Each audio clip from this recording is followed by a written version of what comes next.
I'd like to talk to you tonight about a great lady. And she was just that, a very great lady, and a celebrity, which is something else, of course.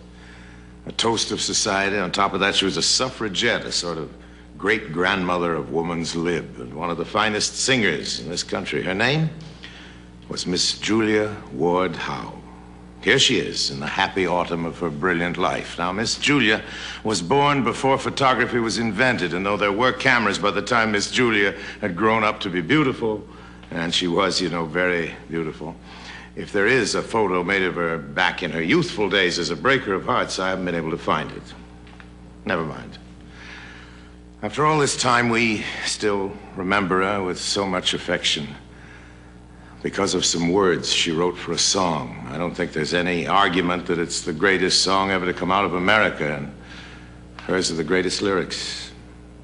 The music started well ahead of the words. It started in church and then moved out into the battlefield. It began as a hymn and grew to be the most heart-quickening marching song in all history. It's quite a story. Before the Civil War, there was an old man named Brown who tried to start a civil war all on his own. An angry old man who reckoned it wasn't enough just to say that slavery was wrong. Something had to be done about it. Slaves had to be set free. So he and his sons and a few other people picked up their guns and tried to do just that. It didn't work, of course. Nobody was freed. Old Mr. Brown was caught and tried for treason and hanged. He was either a martyred hero or a bloodthirsty villain, depending on your viewpoint. It's an argument that's still going on. You can dispose of me, he said, standing on the scaffold. You can dispose of me very easily. This other matter has not been disposed of. This Negro question, I mean. The end of that is not yet. Well, they buried him. Not so long afterwards, that crazy private battle of his broke out so publicly that it all but broke our nation in two. It very nearly destroyed us. And early on in that terrible Civil War of ours, a few soldiers picked up that half-forgotten hymn tune and improvised some words, and pretty soon an army was marching to it. Maybe what old Brown had done in life was unlawful, but the spirit moving him was freedom. A spirit in our land we like to think can never die. And that's the sense of what the soldiers were singing. John Brown's body lies a-moldering in the grave, but his soul goes marching on. Carried the whole Union Army into battle.